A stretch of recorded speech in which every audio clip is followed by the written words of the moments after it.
Denis Gabor, científico británico de origen húngaro, inventó la técnica de la fotografía tridimensional con un láser primitivo en el año del holograma. En el año del holograma, el profesor Carl Pribram, neurofisiólogo de renombre, vio un artículo en Scientific American en el que se describía el holograma en su forma más avanzada, y un rayo cayó sobre su cerebro. Inmediatamente sintió que había encontrado la respuesta a muchas preguntas que habían quedado sin respuesta en los experimentos que él y su profesor Carl Lashley habían realizado con ratones durante años. En sus experimentos, Pribram y Lashley extraían distintas partes del cerebro de los ratones y los soltaban en el laberinto, y cada vez se sorprendían al comprobar que los recuerdos de los ratones estaban intactos, como si no hubiera pasado nada. Incluso cuando se extirpó el 90% del cerebro de los ratones, estos recordaban el camino en el laberinto. Al fin y al cabo, la supuesta memoria no estaba en ninguna parte del cerebro, sino en todo el cerebro en un estado incomprensible. Ahora bien, si se pregunta qué tiene que ver esto con los hologramas, está en lo cierto.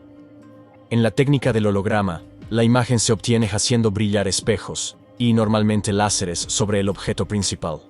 Sobre un esmalte, por ejemplo fotográfico, aparecen patrones muy poco significativos. Cuando estos patrones se reflejan en un segundo espejo, se ven imágenes tridimensionales, normalmente de color azul, que cuelgan en el aire. Ya sabes, el tipo de imágenes que si pones la mano en ellas, tu mano se sumerge en ellas. Lo interesante es que incluso si sostienes la parte más pequeña del objeto principal que cae en el plato, digamos el 5% de él, se refleja todo el cuadro. No preguntes cómo ocurre esto, simplemente ocurre. ¿Sabes? No importa qué parte del cerebro de los ratones eliminamos, la memoria permanecería de alguna manera. Y nuestro profesor Carl Pribram vio que esta técnica era como la fotografía orográfica. Además, en experimentos con gatos, se eliminó el 98% de la atención de la corteza visual, y los gatitos siguieron viendo la totalidad de los objetos. Profundizando en el tema, Pribram se dio cuenta de que muchos sucesos podían responderse de este modo. Y para resolver algunos interrogantes en su mente, se reunió con el gran físico David Bohm, que había dedicado toda su vida al tema de los hologramas. En estas reuniones, Bohm dijo que todo es un holograma, la teoría más extravagante de todas. De hecho, el universo es un holograma. Aquí lo tienes. El físico teórico británico David Bohm ha añadido a lo que siempre dicen los místicos, los sufíes y los que tienen una visión espiritual, que existimos y no existimos, que todo es una ilusión. Y con todo su cerebro y su corazón, según Bohm, igual que cada parte de un holograma lleva la imagen del todo, así cada parte del universo contiene el todo. Así que lo que Muhyiddin al-Arabi dijo hace unos 900 años: yo soy Muhyiddin Dervish, estoy en el camino de la rectitud. He visto 18.000 mundos en una mota. Eso es lo que él dice. Y esto es lo que dice.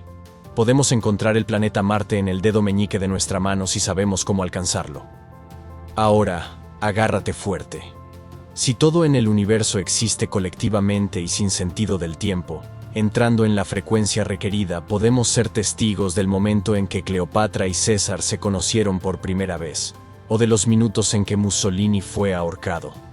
Porque, en principio, todo el pasado y todo el futuro se extienden por todas partes, hasta la parte más pequeña del espacio y del tiempo. El 10 de agosto de 1901, dos profesoras de Oxford, Anne Moberly y Eleanor Jordan, paseaban por el jardín del Petit Trianon de Versalles, en París. De pronto, una brillante sombra cruzó por encima de la escena. Era como la transición de una escena a otra en una película. Una vez pasado este resplandor, se dieron cuenta de que la imagen había cambiado. De repente, estaban rodeadas de gente excitada con ropas y pelucas del siglo XVIII. Las dos mujeres se quedaron heladas de asombro. Mientras tanto, un hombre repulsivo con el rostro cubierto de flores se acercó y las obligó a cambiar de dirección. Siguiéndole, cruzaron un camino con árboles a ambos lados y entraron en un jardín. Se oía música. Una noble dama pintaba una acuarela y se divertía. Poco a poco esta imagen desapareció y todo volvió a la normalidad.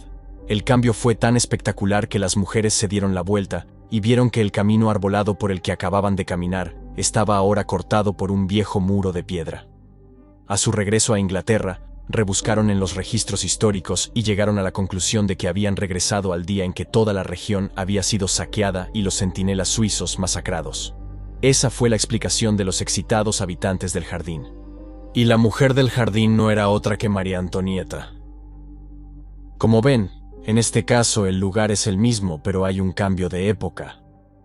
Dos profesoras hoy siguen descifrando el código y abriendo el muro de maneras que no comprendemos. Pero también hay personas que siempre pueden descifrar el código. Por ejemplo, Stefano Sowiecki, de Polonia, puede tocar cualquier objeto y todos los acontecimientos relacionados con él pasan ante sus ojos como en una película. Por ejemplo, toca un pie petrificado. Reconoció que este pie pertenecía a la hija de un príncipe egipcio y dio todos los detalles sobre la vida de su dueña. Osowiecki dio perfectamente información detallada sobre las piedras a un geólogo que tocó y probó las piedras antiguas. Muchos acontecimientos y preguntas sin respuesta pueden ser iluminados por la visión holográfica. Por ejemplo, según Carl Jung, uno de los pesos pesados de la psiquiatría, cada uno de nosotros tiene los recuerdos colectivos de seres humanos de 2 millones de años de antigüedad acurrucados en algún lugar de nuestro cerebro. El suceso que llevó a Jung a esta conclusión fue una experiencia vivida en el año de los delirios de un joven paciente esquizofrénico paranoide. Un día, Jung estaba haciendo su ronda habitual y vio al joven de pie frente a la ventana mirando al sol. Al mismo tiempo, movía la cabeza de un lado a otro de forma extraña. Cuando Jung le preguntó por qué lo hacía, el joven respondió que el sol le estaba mirando el pene. Cuando movía la cabeza de un lado a otro, el pene del sol se movía, haciendo que soplara el viento. Carl Jung tomó esa afirmación como uno de los delirios que tenía el joven paciente. Sin embargo, años más tarde, cuando se topó con la traducción de un texto religioso persa de 2000 años de antigüedad, cambió de opinión. Consistía en una serie de ceremonias religiosas y oraciones que producían visiones. Al describir una de las visiones de este texto, se afirmaba que si el participante en la ceremonia miraba al sol, vería un tubo que se balanceaba desde el sol, y cuando este tubo se balanceaba de lado a lado, provocaba la aparición de un viento. Increíblemente sorprendido por esto, Jung fue inmediatamente al hospital a la mañana siguiente para ver si el joven paciente tenía alguna conexión con este texto religioso. Comprobó que ni el joven ni su familia tenían nada que ver con Irán ni con estos mitos. Se dio cuenta de que la imagen visual del joven no era solo una celebridad del inconsciente, sino que procedía de un nivel más profundo, que la humanidad estaba emergiendo de su inconsciente colectivo, como burbujas que suben a la superficie desde lo más profundo de la mente. Jung tenía la creencia de que existen ciertas imágenes antiguas, denominadas arquetipos, que son increíblemente antiguas. Según él, cada persona lleva en las profundidades de su mente inconsciente recuerdos de un ser humano de hace 2 millones de años, en estado de acurrucamiento. Nuestro diseño clásico del universo no ha sido capaz de crear ningún mecanismo o teoría que apoye el famoso concepto de Jung del inconsciente colectivo. El modelo holográfico ofrece una explicación. En un universo donde todo está eternamente interconectado, todas las conciencias también lo están. Sean cuales sean nuestras apariencias, somos seres sin fronteras, o como dice Bohm, en lo más profundo de la conciencia somos únicos. Es un concepto muy ambicioso. Está demostrado que las personas que han sufrido la pérdida de algún miembro, como la ausencia de un brazo o una pierna, perciben ocasionalmente sensaciones de dolor o incluso calambres procedentes de esos miembros fantasma, como si aún estuvieran presentes. En medicina, el dolor de estos miembros perdidos se denomina dolor fantasma, del miembro o del órgano fantasma. La visión holográfica responde a este enigma. Hay patrones de interferencia de recuerdos holográficos de estos órganos perdidos todavía almacenados en el cerebro. El tratamiento con el poder del pensamiento, del que hemos oído hablar mucho en los últimos años, es en realidad el resultado de las imágenes holográficas que hacemos en el cerebro. Por cierto, se ha observado que algunos pacientes que vencieron el cáncer, sin saber que en realidad tenían cáncer, diciendo que el cuerpo va a eliminar este dolor, como si tuvieran una forma más grave de la gripe, y creían que el poder dentro de ellos de alguna manera se encargaría de ello. Y algunas personas que casi no tienen conocimientos sobre el cáncer, que podemos llamar ignorantes, también han tenido mucho éxito. No se trata de milagros, sino del poder del potencial curativo que llevamos dentro. Del mismo modo, el efecto placebo, que se aplica como falso método de tratamiento, también está relacionado con el principio de funcionamiento holográfico del cerebro. En nuestra opinión, la prueba más importante de que todo ocurre en el cerebro está oculta en otro suceso. Como usted sabe, uno de los trastornos psiquiátricos más interesantes es trastorno de personalidad múltiple. Hablamos de tener muchas personalidades diferentes en el mismo cuerpo. Este tema ha llamado mucho la atención en el mundo del cine, y hay un montón de películas de suspense, de terror. Aquí está la evidencia. La doctora Francine Hovland, psiquiatra de Yale, se encontró con un caso sorprendente. Uno de sus pacientes con personalidades múltiples, que era alérgico a las picaduras de abeja, llegó a su cita, y uno de sus ojos estaba hinchado por una picadura de abeja, y tenía los ojos cerrados. Al darse cuenta de que necesitaba tratamiento, Hovland llamó a un oftalmólogo. Por desgracia, el médico no podría verle hasta dentro de una hora. Estaba fuera de la ciudad. Mientras tanto, viendo que el paciente sufría mucho, Hovland decidió hacer otra cosa. Una de las personalidades volátiles del hombre era absolutamente insensible a todo dolor. Es decir, era un anestésico. Hovland quiso tomar el control del cuerpo de esta personalidad anestésica y el dolor del hombre desapareció. Pero ocurrió algo más. A la media hora, su ojo bajó y estaba completamente normal. Cuando llegó el oftalmólogo, se sorprendió al verle y le dijo: «¿Estás bien? Puedes irte a casa». Pero unas horas más tarde, cuando la anestesia abandonó el cuerpo, los ojos volvieron a hincharse y el dolor empezó de nuevo. Un día después fue al oftalmólogo. Mirandajo, de origen holandés, realizó una alucinante actuación pública en el Teatro Corso de Zúrich que dejó al público absolutamente estupefacto.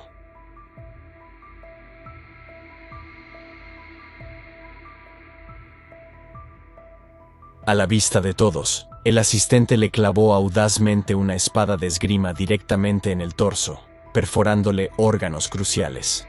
Sin embargo, Dejo no experimentó ningún daño ni sensación de dolor. Cuando el ayudante retiró la espada, el cuerpo de Dejo no sangraba.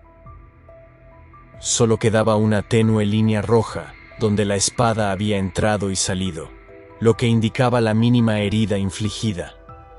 La actuación de Dejo fue tan angustiosa que, cuando un espectador sufrió un infarto, se le prohibió actuar en público. Luego, médicos suizos quisieron analizarlo, y Dejo los volvió locos allí. También, porque la última vez que subió las escaleras con la espada atada al cuerpo, le hicieron una radiografía. La radiografía mostró claramente que la espada estaba en su cuerpo. Déjenme contarles una historia.